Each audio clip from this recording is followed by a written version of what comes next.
장모님은 내 며느리. 옛날에 정승을 지낸 후 낙향하여 조용한 노후를 보내는 이정승이란 사람이 있었습니다. 이정승은 젊어서부터 큰 어려움 없이 승승장구하여 정승까지 지냈고 드높은 명예와 많은 재산을 얻었습니다. 그리고 총명한 외동아들은 지난해에 현숙하고 아름다운 처를 얻어 혼인을 하였으니 이정승은 그저 손주나 얼른 봤으면 하는 바람뿐이었습니다. 그런데 이렇게 평탄하고 남들이 모두 부러워할 만한 인생을 살아온 이정승에게 갑자기 크나큰 불행이 찾아왔습니다. 마을에 전염병이 돌았고 이정승의 부인과 외아들은 병에 걸려 시름시름 앓다가 죽고 말았습니다. 이정승은 졸지에 부인과 아들을 잃었고 이정승의 며느리는 청산과부가 되었습니다. 근심, 걱정 하나 없던 이정승의 인생은 벼랑간 그렇게 한순간에 바뀌었습니다. 그 크나큰 집에서 이정승은 사랑방을 지키고 혼자 된 며느리는 안방을 지키며 그저 하루하루 연명하는 삶이 이어졌습니다. 시아버지와 며느리의 관계였지만 둘의 관계는 어렵기만 했고 며느리가 무난 인사를 올릴 때 빼고는 서로 대화할 일도 없었습니다. 이정승의 하루는 며느리와 이렇게 지내서는 안 되겠다는 생각이 들었습니다. 그래서 결단을 내리고 며느리를 불렀습니다. 며느라가, 우리 고부간에 이렇게 세월만 보내면서 살 일이 아니다. 너는 너 갈 길로 가거라. 공연히 나 때문에 네 청춘을 희생하지 말고 한 살이라도 젊었을 때 떠나거라. 여기에 얼마간의 여비로 쓸 돈을 넣었다. 자리를 잡으면 연락하거라. 그럼 내가 가서 먹고 살만하게 해주마. 제가 떠나면 아버님께서 어떻게 혼자 사시겠어요? 아니다. 그렇게 고집 부릴 필요 없다. 네가 그렇게 혼자 있는데 나 혼자 새 장가를 갈 수도 없는 노릇 아니겠니? 너를 보내고 나도 어떻게든 같이 살 여인을 찾아보겠다.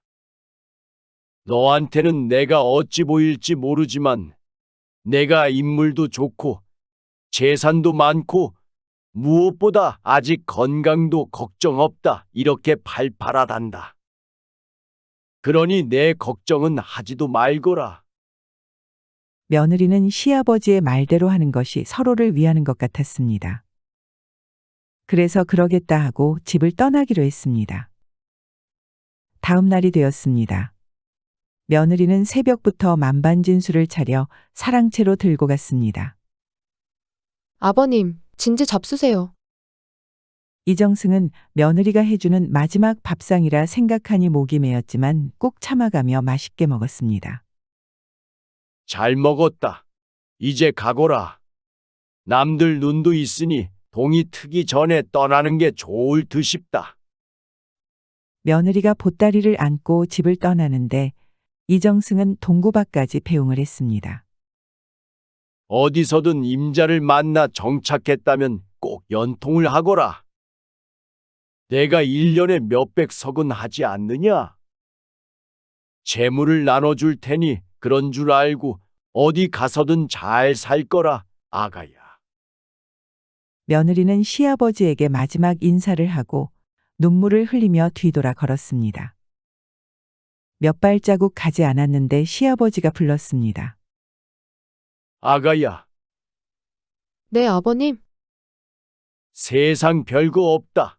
너무 걱정 말고 나를 기다리는 사람이 저 길 끝에 있을 것이니 그 사람을 만나러 간다고 생각하거라. 며느리는 어디로 가야 할지 막막했는데 시아버지의 말을 듣고 나니 작은 용기가 생겼습니다. 때는 가을이었고 새벽 날씨는 한기가 좀 느껴졌습니다. 그렇게 며느리는 보따리를 안고 한참을 걸어갔습니다. 보리밭을 지나는데 흰머리가 희끗희끗한 남자가 보였습니다. 그 남자는 보리밭에서 걸음을 주고 집으로 돌아가는 길인 것 같았습니다. 저 사람이 길끝에서 날 기다리는 바로 그 사람일까? 내가 저런 사람하고도 살 수 있을까? 며느리는 그 남자의 뒤를 따라가 보았습니다. 남자는 어느 허름한 집으로 들어가더니 다시 걸음통에 걸음을 옮겨 담고 있었습니다. 집을 살펴보다 보니 부엌 쪽에서 사람이 있는 인기척이 났습니다. 살짝 들여다보니 젊은 여인이 밥을 짓고 있었습니다. 뒤따라온 남자의 부인으로 보기에는 나이 차이가 많이 나 보였습니다. 며느리는 부엌 안으로 얼굴을 내밀며 그 여인에게 말을 건넸습니다. 아이고, 저기, 추워서 그런데 불 좀 쬐고 가도 될까요? 네, 그러세요. 불을 쬐면서 이런저런 이야기를 물어보니 나이 드신 아버지와 시집갈 나이가 훨씬 지난 노처녀 단 두 사람만이 사는 집이었습니다. 그럼 처녀는 어찌하여 시집을 가지 않았습니까? 처녀가 콧물을 손등으로 쓱 닦더니 대답했습니다. 아버지, 어머니, 그리고 저 세 식구가 살았는데 어머니가 속병이 나서 시름시름 몇 년 앓더니 제가 15살 때 돌아가셨어요. 벌써 20년이나 되었군요. 사실 그동안 여러 곳에서 혼담이 있었어요. 하지만 홀로 되신 아버지를 두고 시집갈 수가 없었습니다. 새어머니를 모시려고 백방으로 애를 썼습니다만 마땅한 사람이 없더라고요. 그러다 보니 이렇게 세월이 흘렀네요. 그 여자 말에 며느리는 번뜩 떠오르는 생각이 있었습니다. 이보시오. 왜 그러시오? 처녀가 우리 시어머니 노릇 3달만 해주면 내가 당신 어머니 노릇 해주겠소. 어떠시오? 그렇게 물으니 이 처녀가 듣고 가만히 생각해 보니 이건 혼자 결정할 일이 아니었습니다. 그때 마침 아버지가 또 보리밭에 걸음을 주고 돌아왔습니다. 아버지는 밥을 먹기 위해 손발을 씻고 방에 들어가자 처녀가 방으로 따라 들어갔습니다. 부엌에 온 부인네가 내가 시어머니 노릇 3달만 하면 자기가 내 어머니 노릇을 하겠다는데 아버지는 어떻게 생각해요? 잠시 생각하던 남자가 말했습니다. 일단 자세한 얘기를 들어봐야겠다. 너는 어서 밥상 들고 들어오거라. 그 부인한테 얘기를 같이 들어보자. 처음 본 사이였지만 앞으로 가족이 될 수도 있는 사이였기에 며느리는 처녀를 따라 방으로 들어가 처녀의 아버지와 겸상을 하며 밥을 먹었습니다. 그러면서 시아버지의 상황과 자신의 이야기를 들려주었습니다. 처녀의 아버지가 이야기를 들어보니 살림도 가난한데 이미 관연한 자기의 딸의 혼사를 거의 포기하고 있던 차에 그런 얘기를 들으니 희망이 생기는 것 같았습니다. 비록 나이는 많으나 정승을 지냈고 많은 재산이 있는 사람의 처가 될 수 있다면 딸에게도 그것이 나쁠 것 같지 않았습니다. 이들의 혼인 계획은 어찌 이게 가능한가 싶은 일이지만 생각만 바꿔 먹으면 그리 어려운 일도 아니었습니다. 그리하여 이 세 사람은 며느리의 제안대로 교차해서 혼인을 올리기로 합의했습니다. 그날 저녁 해가 진 후 며느리는 사람들의 눈을 피해 이정승의 집으로 돌아갔습니다. 이정승은 안방에 있는 듯했습니다. 아버님, 네가 어쩐 일이냐? 며느리는 방 안으로 들어가 시아버지에게 오늘 있었던 일에 대해 이야기했습니다. 그런 자리가 있어서 제가 이리 왔습니다. 아버님 생각은 어떠신지요? 내가 나를 생각해 주는 마음이 정말 고맙다만 혼인이란 것이 어찌 그리 쉽단 말이냐? 내가 혹시 그분들을 만나볼 수 있겠니? 그렇게 네 사람은 한자리에 모였습니다. 함께 식사를 하며 이런저런 얘기도 나눴습니다. 막상 이정승이 두 부녀를 만나보니 욕심 없이 성실히 살아가는 너무 좋은 사람들이었습니다. 그리고 노처녀 부녀도 이정승의 자상하고 인품 좋은 모습에 만족해하며 네 사람은 혼인을 하게 되었습니다.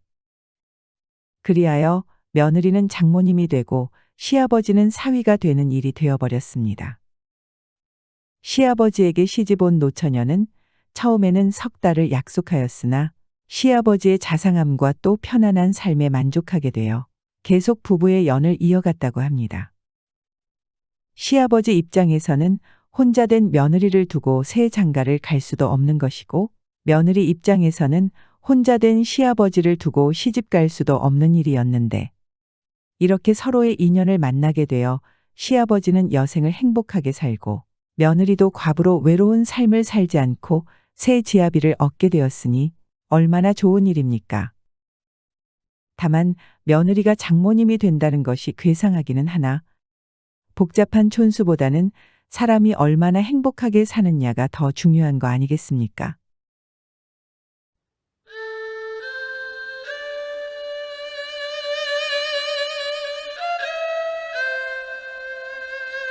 시청해주셔서 감사합니다. 좋아요를 눌러주세요. 더 재밌는 옛날 이야기로 찾아뵙겠습니다.